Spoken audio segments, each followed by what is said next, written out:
输了。第二回合，云明胜。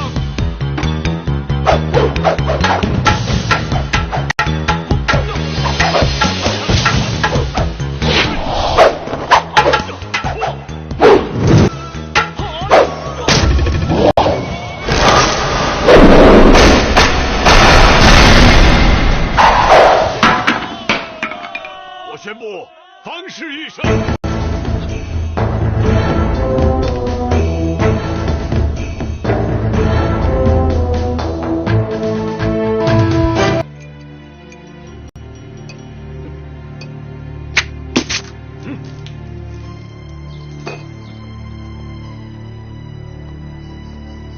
你小子活腻了你！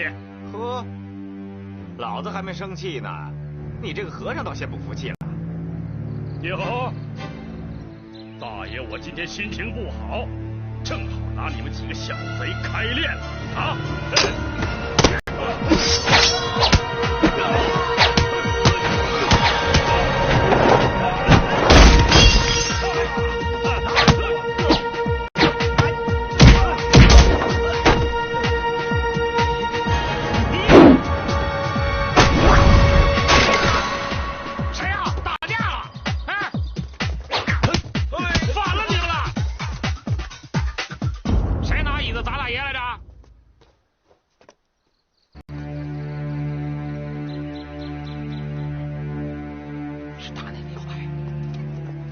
方世玉，我有急事求你帮忙。你怎么在这儿？曹操现在就在这儿，已经病入膏肓，我实在没有办法了。你知道三德师傅在哪儿吗？他遭人诬陷，被赶出少林寺了。我也不知他的去向。完了完了，没有三德师傅，没有易筋经，看来老爹活不过今天了。易筋经？你会吗？三德师傅教过我一些，但我天资鲁钝，还没学会。你拉我去也没用啊！哎呀，顾不了那么许多了，快跟我走。老爹，我找到人了，你懂多少就用多少吧。老爹，找到了。好。五指挂衣，两手平开，心平气静，目瞪口呆。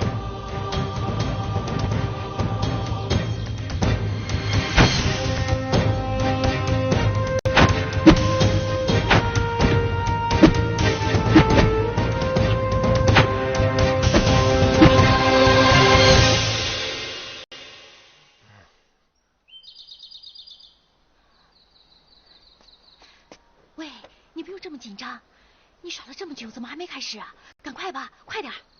我只学到这儿。什么？哪有学功夫只学到一半的？实在是对不起，吕姑娘。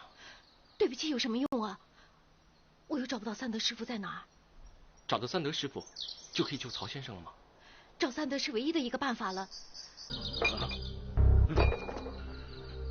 什么？我兄弟他怎么了？你怎么在这儿？你就是三德师傅。快说，我兄弟他到底怎么了？本来我们已经找到了黄大侠，可是黄大侠被云明给害了。什么？他奶奶的！好你个云明啊！这次咱俩又多了一笔新债。三德师傅，我老爹他中了风云四毒的暗器，你可不可以帮他治疗？我看看。好奇怪啊，他的经络不通。好像不仅仅只是中了一种毒。是啊，他服用了一种叫做佛座小红莲的解毒药。我说呢，他的经脉时断时续，看来情况不妙啊。三德师傅有办法吗？嘿嘿，这次啊，你们俩算是找对人了。多谢三德师傅。你先别急着谢我，看来要解他体内之毒，只能用西域之花了。花此时也不在我身边呢。在哪里啊？反倒是不远，在南少林的后山上，我专门种了几株，想必这个时节也正是开花的时候。那我现在就去找。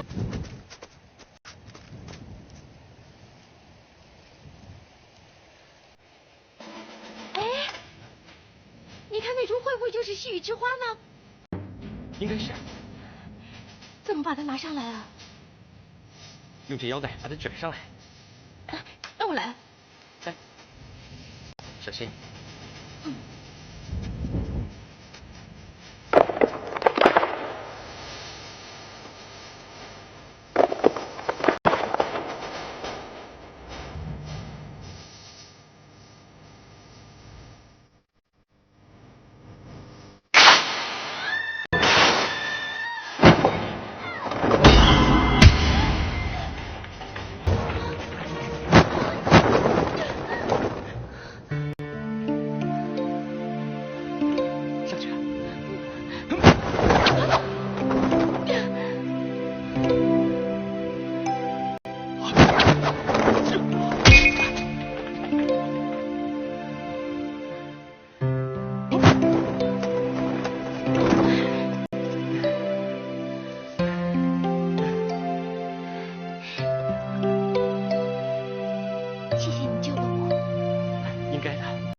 一点呢。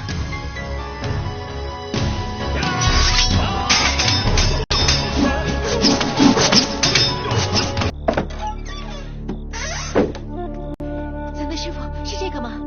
是，没错了。你们怎么找这么一朵花去了那么久？是不是跟那个臭小子风流快活去了？别开玩笑了，大师。方世玉呢？他和3个大内侍卫斗得正欢呢，救人要紧，那3个人会随时杀进来的。嘿嘿，放心吧，那个臭小子也不是什么省油的灯。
傻小子，今天你把他们放走了，恐怕你以后再永无宁日了。总不能杀了他们吧？小心！毒碱。说的也是啊，即使有什么，也是你们小两口的事儿，跟我没关系。哦，对了，你们这一老一嫩有什么打算？他毒伤出狱，不宜操劳走动，更不要说与人动手打架。我们想马上离开这儿了。他们肯定会去而复返，不如你们到少林寺后山避一避。我想谁也料不到会有此一招。你不怕我们连累你吗？连累都连累过了，算不了什么。你们就继续打情骂俏吧，我得喝酒去了。老爹，你能走动吗？没问题，走吧。兄弟啊，皇上命你为缉捕吕四娘和曹太虚的特使，即日启程前往捉拿，限期1个月，不得有误。大人，方世玉是少林寺弟子，本不想参与太多的俗事纷争，只是因为与当今皇上的交情，才不得已而为之。对呀，万岁爷也是这么说世玉兄弟的。前些日子在京城，万岁爷曾经亲口答应不再派方世玉为朝廷做事。身为一国之君，怎么能出尔反尔呢？哎呀，世玉兄弟啊，我这也是没有办法呀。如果方世玉抗旨不遵呢？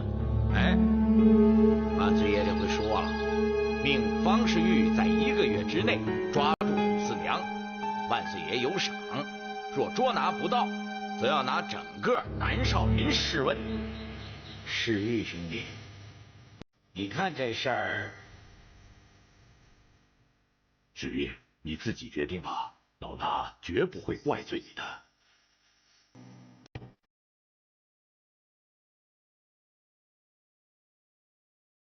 好，我答应。好，有你这句话，我心里就踏实多了。无名，别来无恙。吕四娘，你怎么知道？这并不重要，重要的是只有我能救你。笑话！凭什么我让你救？难道你要方世玉救你吗？别开玩笑，他已经答应抓你了。就算真有人要抓我，我也宁愿让方世玉来抓。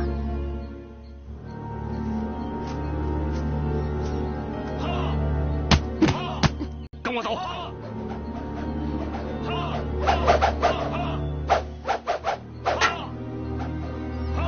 玉明师傅，你可是个得道的高僧啊，你就不怕我在这个时候喊出来，那你在南少林的名誉就会扫地的。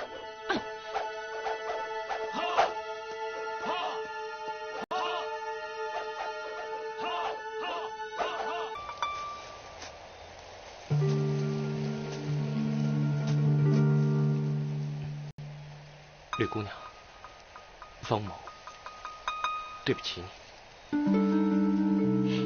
你先是救了老爹，然后又跟我说了一些很感人的话，可你还是要抓我，这里面到底是不是有什么原因或是苦衷呢？我只是说，出尔反尔，你说话不算数。方某不是这样的人。那你是什么人？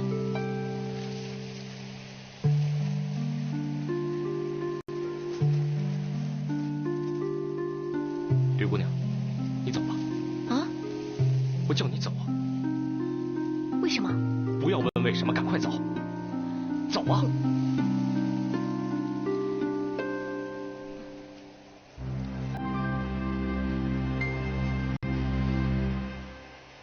至于还记得上次所言袈裟中有关藏宝图之事吗？方丈大师，世玉记得。我正是为此事找你。你来看，玄卑大师任期前便将此图托付于我，说乱世当道，贼子皆觊觎这笔宝藏。今天老衲是奉玄卑法旨，要将这藏宝图赐在你的身上，以后这批财宝的秘密就拜托于你了。是。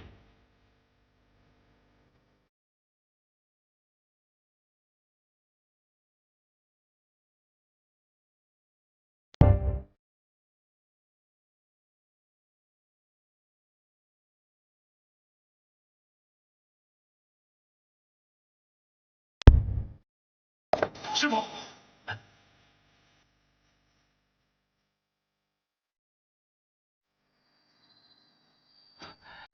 慌慌张张的，什么事啊？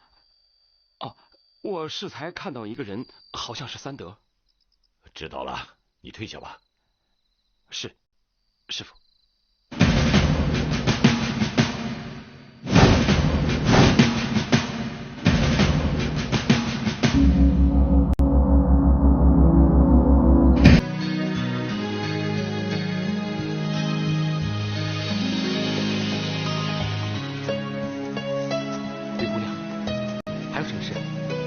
你打算怎么办？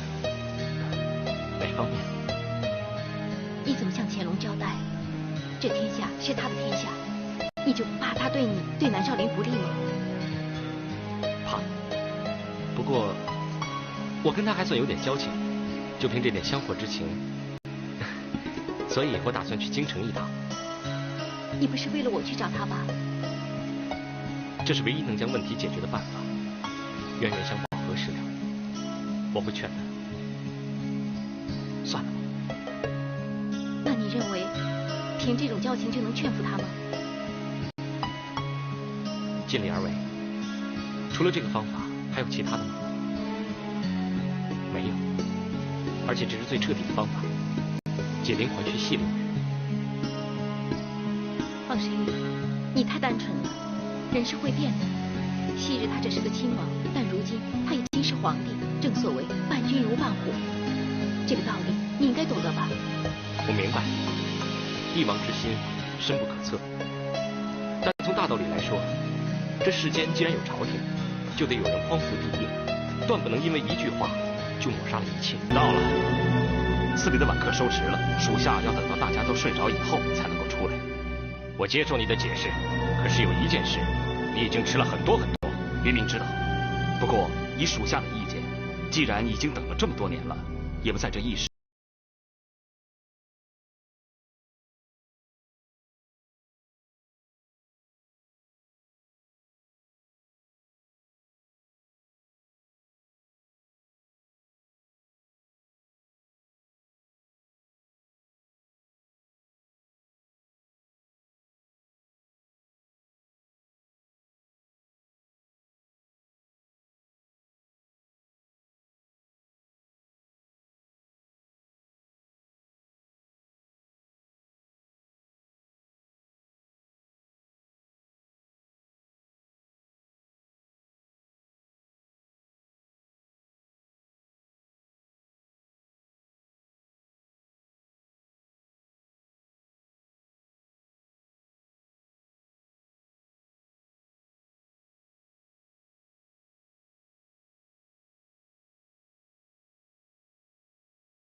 山野贤人方世玉叩见皇上，愿吾皇万岁万岁万万岁！起来吧，谢皇上。山野贤人，方世玉，你闲吗？朕看你的心是太野了吧？是，方世玉本是贤人，但是为了跟皇上的交情，世玉心野了，过不了闲云野鹤的日子了。哦，你是在怪朕吗？世玉不敢。不敢？朕看你是太敢了。你不是在福建给朕抓吕四娘吗？跑这干什么来了？恳请皇上放过吕四娘，给她一条生路吧。你说什么？你再说一遍。请皇上放过吕四娘，给她一条生路。你好大的胆！朕让你抓他，你竟敢让朕放了他！皇上，吕家与皇室恩怨已经纠缠了2代，难道皇上还想让这份恩怨继续纠缠下去吗？所以朕才让你抓他，斩断这根报复的链条。皇上，你抚育万民，富有四海，难道就容不下一个小小的吕四娘吗？你说什么？莫非你跟吕四娘有所勾结，图谋造反不成？皇上，你知道世玉的为人，那你现在在做什么？你我兄弟相称，朕把先皇的性命交给你，可你却干了些什么？世玉万死难辞其咎。朕也知道，其中必有隐情。若非先皇用迷药把你迷倒，恐怕先皇现在还在位。但是，总得给朕一个交代。那天晚上到底发生了什么？世玉，正是因为和先皇得以亲近，才知道其中一定有隐情。我来为吕四娘请命，也正因为这个原因，我想那一夜未必是吕四娘杀了先皇。什么？你说什么？因为愧对皇上，所以这些日子以来，侍御一直在参详其中内情。请皇上恕侍御死罪，侍御有一个大胆的猜测。说。侍御猜测，皇上与吕家必然有份特殊的关系。先皇全力阻止我伤害吕四娘，想必一定是事出有因。先皇可能是主动求死。你好大的胆！何必龙，朕估计吕四娘已在福建一带，你立刻派人南下追查，同时监视方世玉，他有异动，跟吕四娘有勾结之举，便带朕便衣处置。皇上，这便衣处置是？方世玉武功高强，要处置他是件有意的事。有什么办法就用什么办法吧。这是万花楼里面的情况。除了这个进去的大门之外，两边的还有2个通道，所以只有把这3个地方全都把守住，就没问题了。不是要找个有进没出的地方比较好吗？不行，这会引起方世玉的怀疑。不错，方世玉不是盏省油的灯，表面虽然不甚精明，可也是大智若愚呀。这个放心，我会以引荐万花楼的老板娘为借口，把她约到万花楼去的。我们5个人，哎，大师，不是还有2个帮手吗？我们以7对1，任他有3头6臂，太难导出这万花楼。对。为了确保万无一失，我已在万花楼布下了天罗地网。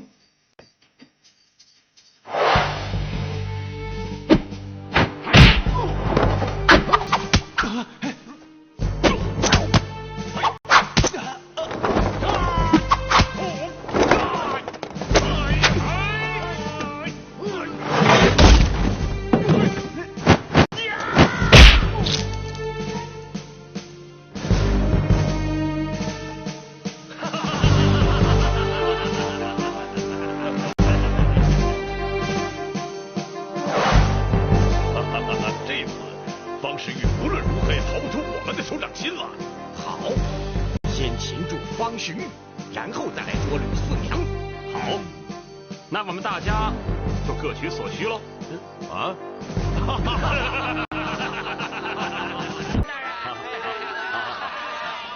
想必诗玉兄弟第1次到这个地方来吧？可以见得啊！好，紧张在意，有点如临大敌似的。因为这儿是个陌生的地方。难道你怕老温我坑了你不成啊？要坑你的不是我，而是妞。如果你有兴趣的话，一会儿我来做主，帮你流连忘返。算了，温大人，这个地方不太适合在下，总有第1次的嘛。温大人，您说的那个郭统娘，她就在上面等着呢。来，这边请。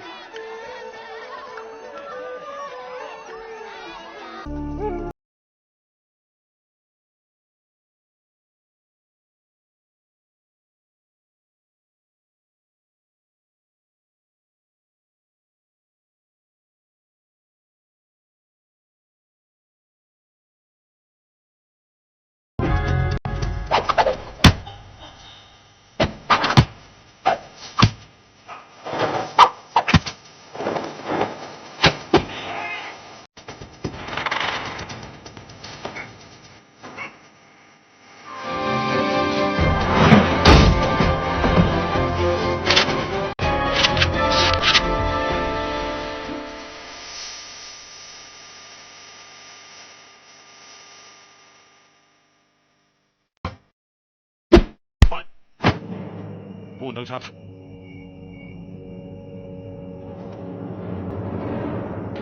温大人，看来你们是存心对付方某了。石玉兄弟，我要是不把你引到这儿来，吕四娘就不会出现。可我已经把他给放了，你想他还会来吗？随便你怎么说吧。为了找到吕四娘，就只有委屈你了。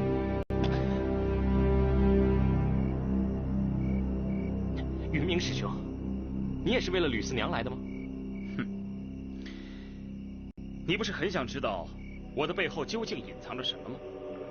可惜你办不到，帮我好好招呼我的侍御师弟。是。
知遇兄弟，你们是跑不掉，还是乖乖的投降吧。你妄想啊！谁敢进我店，我跟他拼了！姐姐师傅，快找我做人质啊！别，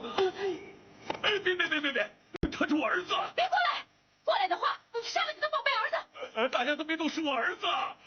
别过来啊！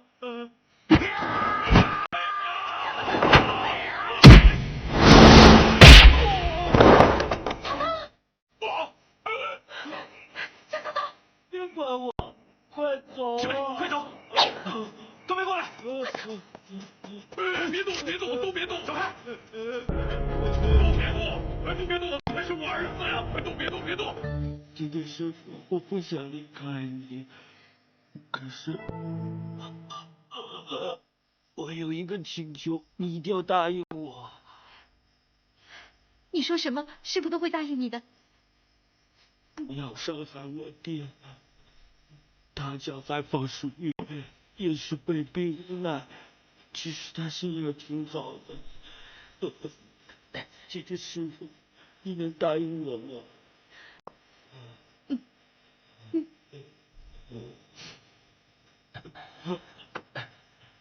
你先歇着，别说话了。再不说，恐怕就没机会说。不会的。振作点。方大侠一直是安顺好汉，和姐姐师傅挺暧昧的。我能拉一下方大侠的手吗？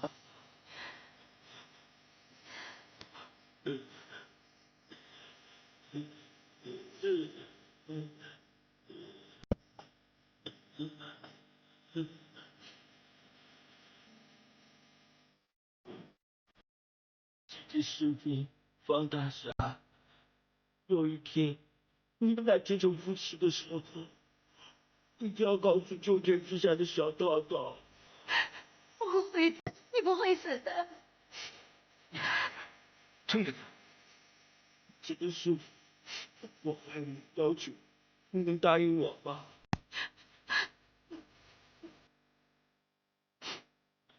能抱我一下吗？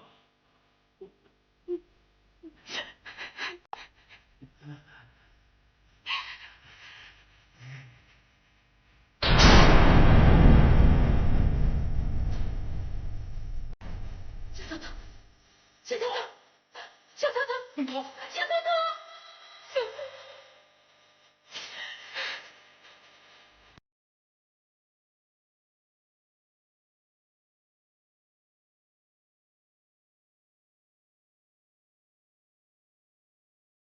本来想待在总督府里避下风头，没想到会收了文涛这个徒弟。不要说我了，说说你吧。我已经跟乾隆见过面了，也说服了他。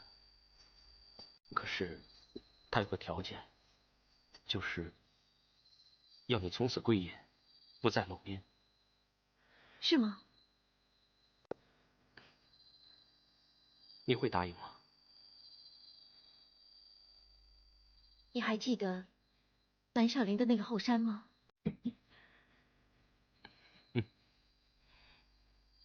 你不是也说过，你也想归隐山林吗？想是想过，可是什么？俗务缠身，恐怕没这个机会了。我可以等你。吕姑娘，你不是叫我四娘的吗？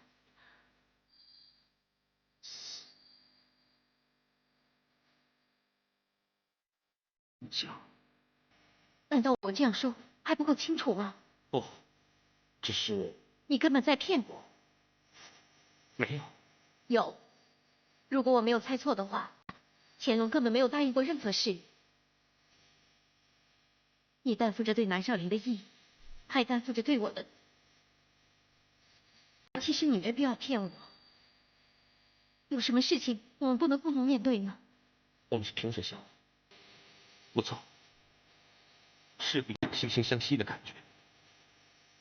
可是讲到另一个方面，可能你误会。你对我一点感情都没有吗？是好感。你看着我，你为什么不敢看着我？如果你刚才说的这些话是真心的，那你只要说一声是，就可以走了。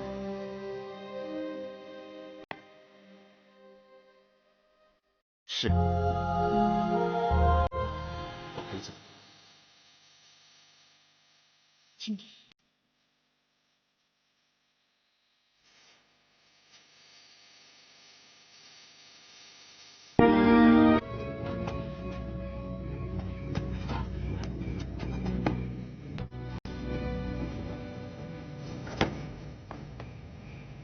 你对我一点感情都没有，你为什么不敢看着我？如果你刚才说的这些话都是真心的，那你只要说一声是，就可以走了。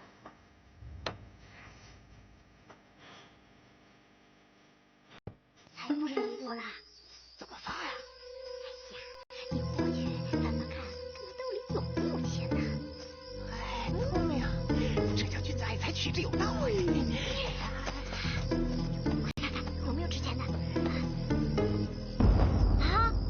哎，大红，你快来看，方大哥！喂，方大哥！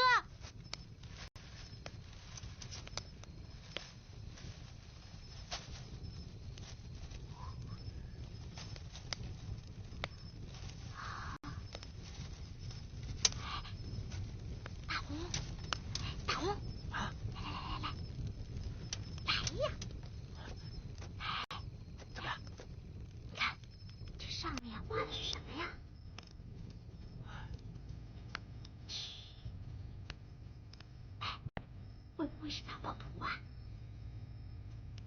没准儿，哎，他以前背上从来没有这东西，怎么突然就有了？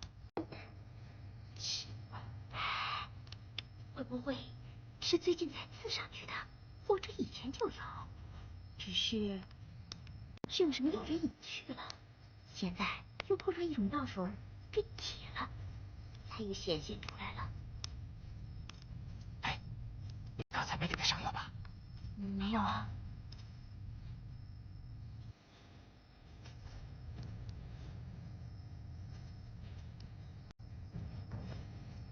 是酒味儿。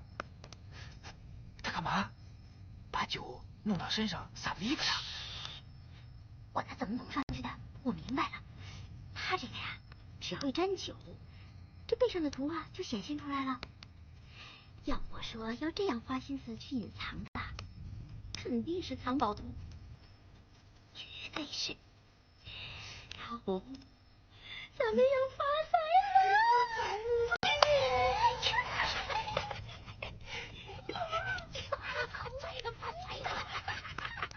哎呀！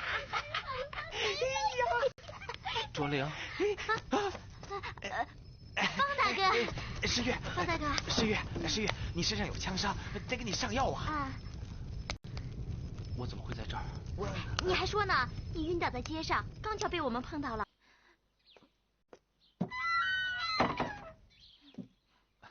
师妹，你不要碰我，离我远一点。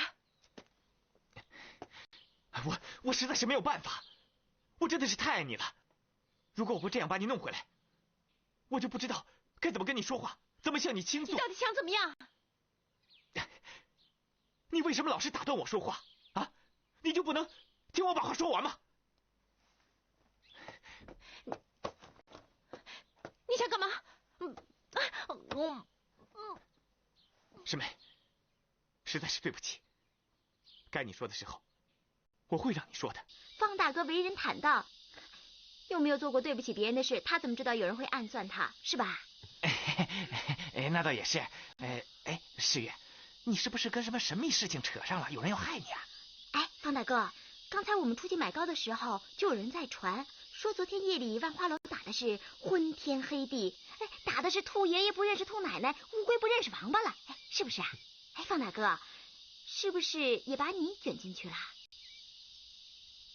还有啊，我昨天替你疗伤的时候，看到你背后有个什么图，怎么回事啊？是不是因此才遭人暗算的？啊？别问。是不是跟你那图有什么关系啊？我说了别问。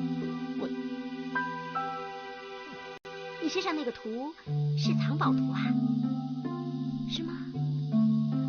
你们要再问的话，我就请你们出去。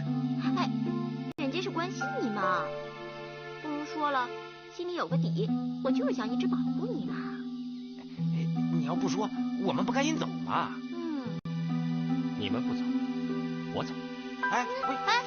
诗月，诗月，诗月，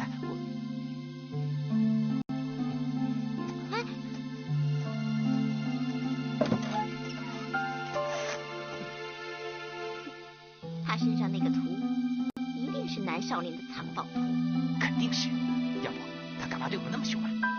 就是。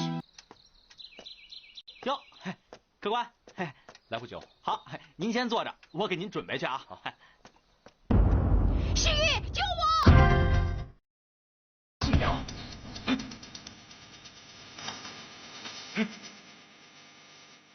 为什么要发誓？不用你管。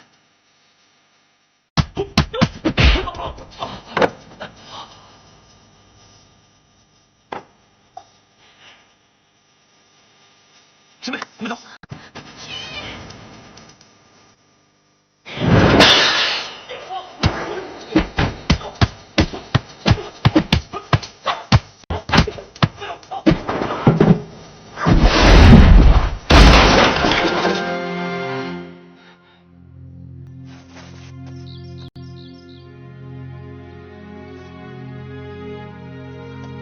四娘，客官，你把我这些东西赔给我呀！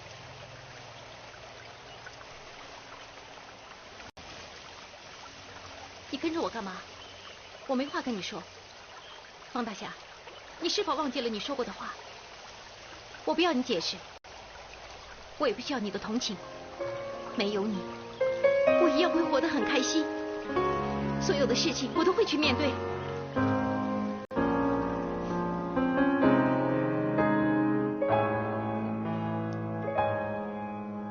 我喜欢你。你说所有的痛苦都不会再重复，拉着我的手，从此不会再孤独，让我知道你多么在乎。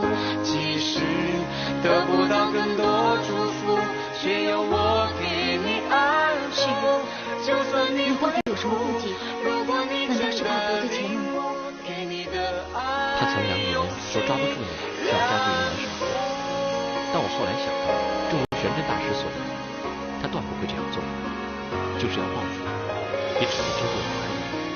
当时我还没有想通，所以你终于想通了。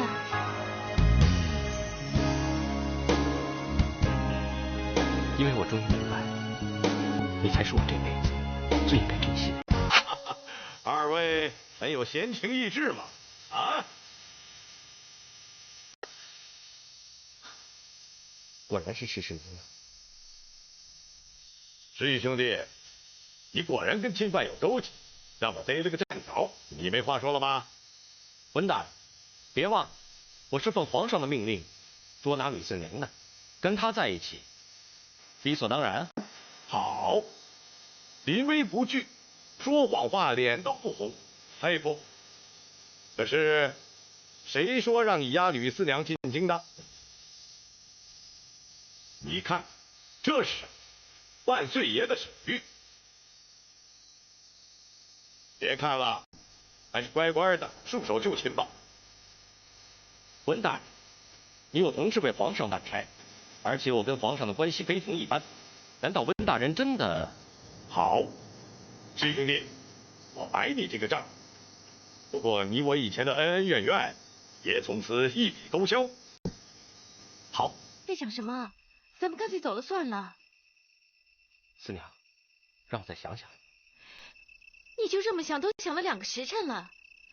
你想一下，温荣玉既没有乾隆的手谕，又毁了你的龙牌，就凭这2条，足以让他满门抄斩，你还怕什么？四娘，不瞒你说，我在想，我们从这里逃出去之后，还能去哪儿呢？我知道你的担心，可是不管跑到哪儿，哪怕就是你直接把我送到京城交给乾隆，我也没什么可说的，只是不能让那个老贼得逞。就凭你刚才说的，他那副稳坐钓鱼台的样子，我想他很快就有办法对付咱们了。比方说，在咱们的饭里下毒，甚至断水断粮。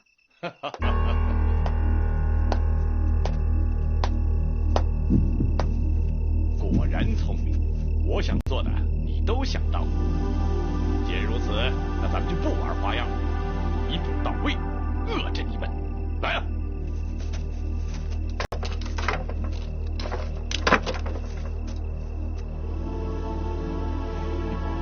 想跑是不可能的，好好的待着吧。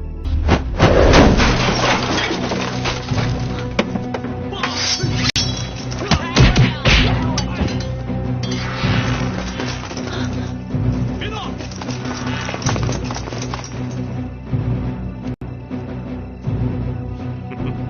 两位就别跑了，给我老老实实的待着吧。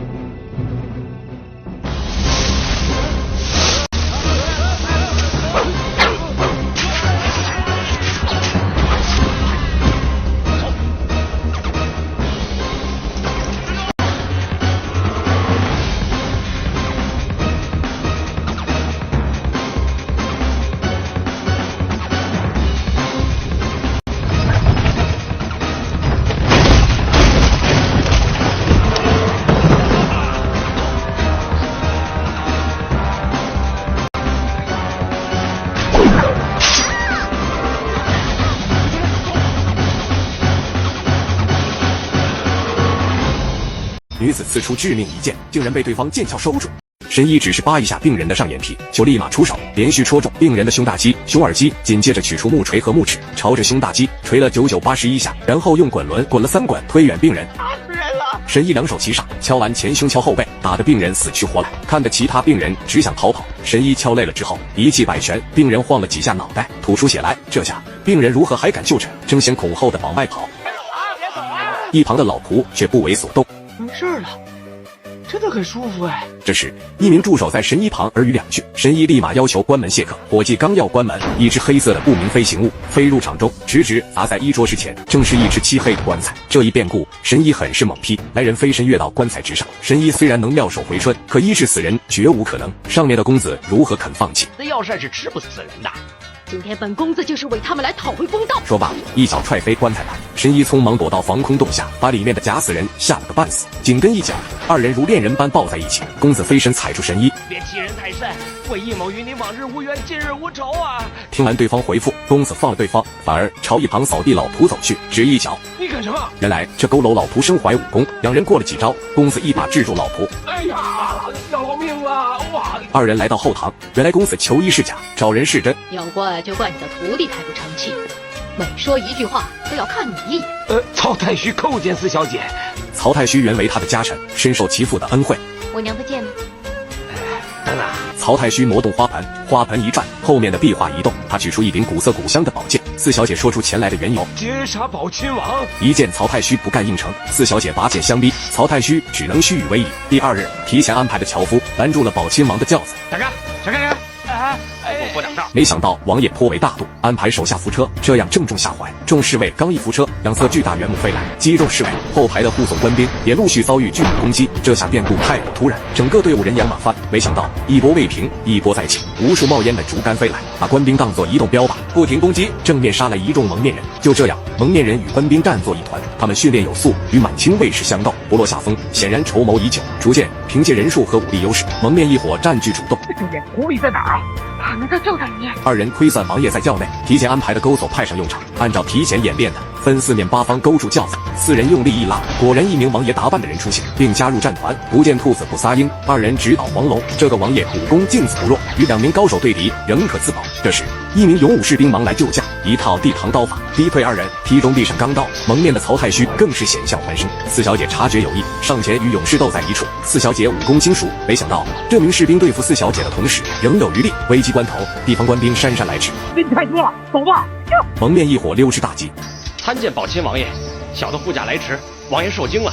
魔高一尺，道高一丈，宝亲王弘历果然文武双全，算无一策。他把双刀一摔，显然是动了震怒。爱爬墙的姑娘扒开一块青瓦，紧接着放入一只铁钩，铁钩不断下落，在宝剑前停住。她稍微调整角度，轻轻抬起，宝剑不断被拉紧。姑娘缓缓拽起绳索，伸出左手，从空隙中取出宝剑，目标得手。姑娘忍不住把玩，刚要离开，不出意外的出了意外，青瓦不停下滑，稳稳落在内院中间。有贼！是不是？帮众们不断呼喊报警，帮主也跑了出来。姑娘跑到街中央，后面一群男人不停追逐。转眼间，女子奔至湖边，帮众赶到，二话不说，挥出宝刀。姑娘武功高强，3两下打倒前面的，帮主如何能忍？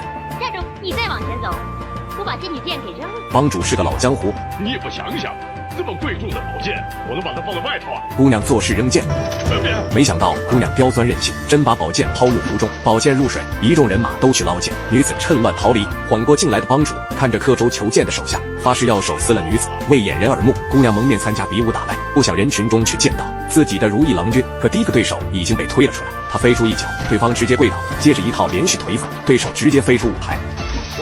一人推开群众，飞身上到擂台，显然是个练家子，自报家门。本人乃海宁关西正统，绰号郑关西。奶奶，我不想当鲁智深，可今天你非要逼着我3拳打死。此时台下的方世玉认出了女子的声音。好，拿命来吧！姑娘依旧是招牌的燕子3连踢，对方武功也不是盖的，使出劈挂通臂拳，可对方一格打，仿佛打到铁块一般。镇关西不肯服输，再次攻上前来。姑娘一把抓住对方胳膊，原来姑娘肩膀上布满鲜字，镇关西的大臂流出鲜血。姑娘趁热打铁，一脚把对方踹出108000里。这时第3个对手缓缓走来。站出来！方世玉上场，就要对方揭开面纱。姑娘哪里肯摘，出拳逼退对手后，再次用出擅长的腿法。可方世玉毕竟是武林翘楚，可姑娘哪里肯服输，运起铁布衫的硬派功夫，与方世玉以快打快。巨响传来，即便外练筋骨皮的方世玉也连连甩手，可姑娘只是尽情嘲讽挑衅。方世玉已看出对方门道，他闪过攻击后，抓住姑娘右臂，用力一个魔力转圈圈，抓住左臂后，双臂不停磕碰，场中呻吟声连连。女子使出12分力气摆脱后，方世玉的挡风已到面门，他无奈露出其中玄机，却是2块纯铁护腕，事到如今只能纷纷摘下。可女子还不认输，踢出2脚后，使出背身靠，要再次利用尖刺制敌。可方世玉力大如牛，另一只手扶住姑娘蛮腰，已经制住女子。不挡错误，假装逃跑，我追你。好，没想到方世玉如约逃跑，二人你追我赶，来到石桥。方世玉，你知不知道我是谁啊？卓灵曼。得知事情经过的方世玉来到湖中，一个猛子下去，竟真找到遗失的宝剑。东帮主，冤家宜解不宜结，现将仙女剑完璧归赵，化解了这场纠葛。一袭僧袍，一壶酒，他又喝多，迈着6亲不认的步伐，他来到了少林后山。刚到入口，就受到范文僧的最高礼仪。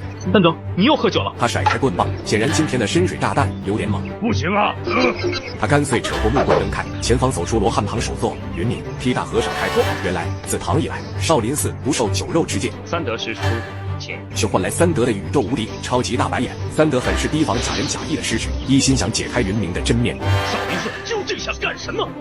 三德心直口快，立马摆开罗汉起手式，攻向云冥。对方身为北少林罗汉堂首座，武功自不用说。反观三德，因为偷学高级武学，早年被逐出南少林，后拜入北少林，辈分虽长，却甘愿做个扫地僧。二人四手相交，三德用力推飞对手，接着是太极连环腿，速度迅猛，力道生猛。云冥运起全身功力，一记重拳击出，砰的一声，各自倒退数步。就在三德更加跃跃欲试之时，二人被方丈带回大雄宝殿训话。方丈一是训诫二人，另一项便是要带云冥前往南少林住时。反观另一侧的三德大和尚，酒劲上冲，鼾声如雷，索性躺在方丈怀中，口水四溢。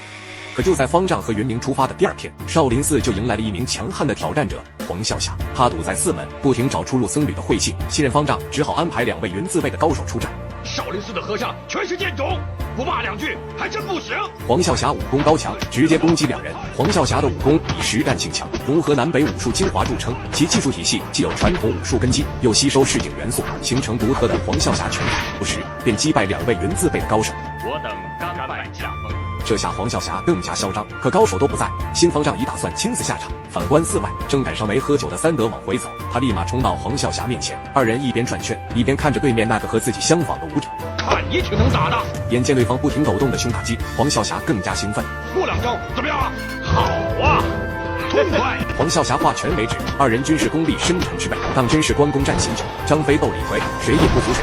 三德大和尚是个武士，在少林职级虽低，可对少林决艺有深刻的修行。三德一记扫腿，黄笑侠竟然借力翻转，可三德力大如牛，黄笑侠顺势飞身旋转，这份应变和借力躲避当时少有，可还是被三德抓住左臂，一把推开。黄笑侠岂会轻易服输？他急于找回优势，出脚更加迅速。三德看准时机，一个铁山靠，没想到对方仍用巧劲卸力，并回身再次出击，可大势已去，第2次被铁背撞开。好姑父！三德也觉畅快，承认了！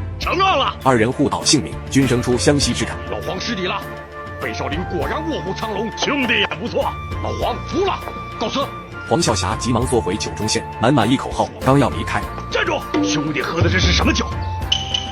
何以解忧，唯有杜康。三德忙以获胜为由，要对方做东吃酒，二人相见恨晚。大师结拜为兄弟，以后你就是我大哥了。面对美酒佳酿，三德干脆灌入宝葫芦中，刚要起身回寺，却没想到被拉住。黄笑侠坦白囊中羞涩。小二啊，把账算到我的身上。可怜三德大和尚赢了比武还要请客。男子端来一盆热油，全部洒在面前的木桌上，并2名弟子跳上桌面，用抹布把油擦匀。二人单手撑地，翻身上到木桌，支开抹布。二人分别是北少林的云冥和南少林的方世玉，二人代表了南北少林的最高战力。今日一战，只为南少林36皇主持一职。二人都使的是近身短打功夫，云冥出手如刀，方世玉出手格挡的同时，不断打出罗汉拳，攻击对方面门。云冥已立足不稳，他连忙出脚勾住方世玉脚踝。油桌之上比武，最重要的便是下盘稳健。二人上身全部进攻，只为扰乱敌方立足。方世玉拨开对方劈肘，滑落后拍回一张八仙桌。云冥艺高人胆大，跳起2连踢后，方世玉也出脚抵御。第2张木桌塌落，云冥迅速调整平衡，但破绽一出，被方世玉一个铁山靠撞下木桌。阿弥陀佛。第1回合，方世玉胜。第二局，云明压力山大，二人踩过油盘，直接让到水缸阵。二人出拳试探后，开始出脚攻击对方站位。这水缸阵比木桌阵还要凶险。熟落地形后，二人放开手脚，大开大合。方世玉站稳水缸后，双方拆解拳法，他一脚踢出，云明施展踩水轻功，站回缸边，他抖擞精神。这局不容有失，他使出大力金刚腿，方世玉闭起锋芒，跃起后翻身一点，倒立握住水缸。云明把握战机，一脚踹，方世玉抬手护住双眼，云明再出重脚，对方闪身落地。我输了。第二回合，云明胜。二人取出齐眉棍，进行最后一场器械战。少林棍法源于元末明初，明代成为少林武术最先成名的技艺，其雏形可追溯至隋唐时期。棍僧曾助唐王作战，方世玉扛住长棍后，脑中出现一个声音：气定神接脸，心诚望义。正是三德和尚传授的易筋经。他推出木棍，云明反应迅速，出手挡回，接回后用脖颈做一个大弹弓，一下击断对方武器，高下立判，技惊四座。我宣布，方世玉。至此，方世玉就任南少爷36房住持。当晚，方丈便找到世玉，多日的相处，他已认定世玉的为人。他取出皇家寄存的藏宝图，刺到方世玉的后背上，要对方找到并上交朝廷。不想此时房门开启，来人正是比武的云明。他见到方丈手中的宝图，心中已有计较。原来云明便是潜伏在少林寺的倭寇。二人只是把宝剑插入石碑中，岂料下一秒，一束强光直接照到刻有三足鸟的石牌上，接着不停旋转，看得一众人员很是猛批。石牌停下，金光射到插剑的石碑上，形成一个光三角，三足鸟吸入三色光线，传导给一旁的石塔。神奇的一幕发生了，石塔下面竟然是一处暗道，众人正在讨论由谁下去。不出意外的出了意外，寺庙已被忍者包围，后面跟着云明和英明2名倭寇。多谢你们帮我们找到了宝藏。这批宝藏关乎天下气运，少林寺武僧全部出击，己方一众高手身先士卒，与忍者站在一处。俗家弟子拔出降魔棍，加入战团。英明主动找到方世玉，阿森用武士刀击败少林一方的领袖。二人伺机而动，都在等待破绽。方世玉一闪身，刚要完成侥幸，已被快刀逼开。其他几方好手迎战神秘忍者，整个少林瞬间成为修罗道场。云明潜伏少林数十年，武功已得真传，手刀砍晕李四娘，直奔宝藏入口。他一跃而下，抛下长长甬道，却停在拱门前。他处心积虑几十年，终于望见日思夜想的宝藏。他推开木门，里面是布满灰尘的宝箱，由皇族委托少林寺代为镇守。他缓慢地触摸每个木箱，不忍心打开自己梦寐以求的梦想。宝箱开启，里面竟然空空如也。他不敢相信自己的眼睛，打开第二个箱子，里面同样一无所有。他匆忙地打开其他箱子，一时无法接受这荒唐的现实。方世玉记挂宝藏安慰，匆忙2招逼退英明，却被2名忍者弹住。英明同样跳下密道，他急急地奔到一片狼藉的现场，整个人也猛批了。云明君，宝藏呢？此时信仰崩塌，云明几近崩溃，他不禁瘫软在空荡的木箱上。从小我就入了少林寺，为的就是这一天。此时方世玉终于击退包围的忍者，也跳入密道，看到空空的宝箱和2个崩溃的倭寇，方世玉不禁嘲讽二人机关算尽，害死无数好人。二人恼羞成怒，恨不能手撕了方世玉。英明习得倭国柔术，并精通武士刀法，云明则潜伏少林数十年，已熟练各项精妙绝艺。而此时的方世玉得到三德大和尚的倾囊相授，已习得全套易筋经，功力今非昔比。他以1敌2，仍行有余力。英明刺出一刀刘奥义，方世玉闪身躲过后，利用谢字诀成功完成缴械。二人近身短打，同时使出全部功力对掌。英明左手已无法动弹，云明趁乱踢出金刚腿，二人利用提前演练好的腿战，占得先机，分别抓住方世玉的双臂。没想到对方在近日已领悟习18跌，专攻借力打力，以柔克刚的秘诀。他瞬间反制2名倭寇，拍出一掌击飞云明，掌风连动，摔倒英明。就在少林一方逐渐掌握主动之际，姗姗来迟的火枪队姗姗来迟，二话不说射向忍者，场面已完全控制住。火枪队后走出的正是当今皇上乾隆，众人忙随乾隆查看宝藏。丧心病狂的云明竟想行刺，被方世玉一把拦住。万万没想到，竟身中武士刀。原来英明见大势已去，不愿同伴死于对方之手，自己也挥刀刺向小腹自尽。乾隆走进一片狼藉的现场，他找到一面写满文字的石碑，原来宝藏早已被雍正转移至国库，放出藏宝线索，只为钓到倭寇这条大鱼。没想到乾隆话锋一转，只有死人才永远保守秘密。方世玉一剑翻脸，3两招抢过钢刀，直接架到乾隆脖子上，换来了一个可以和对方单独谈判的机会。众人都了解方世玉心性，只留下3人密谈。方世玉效仿韦小宝，表示皇族的秘密及与乾隆的友情都会烂在肚子里，自己也会人间蒸发。就这样，方世玉带着吕四娘来到草原，过上了牧马放羊的日子。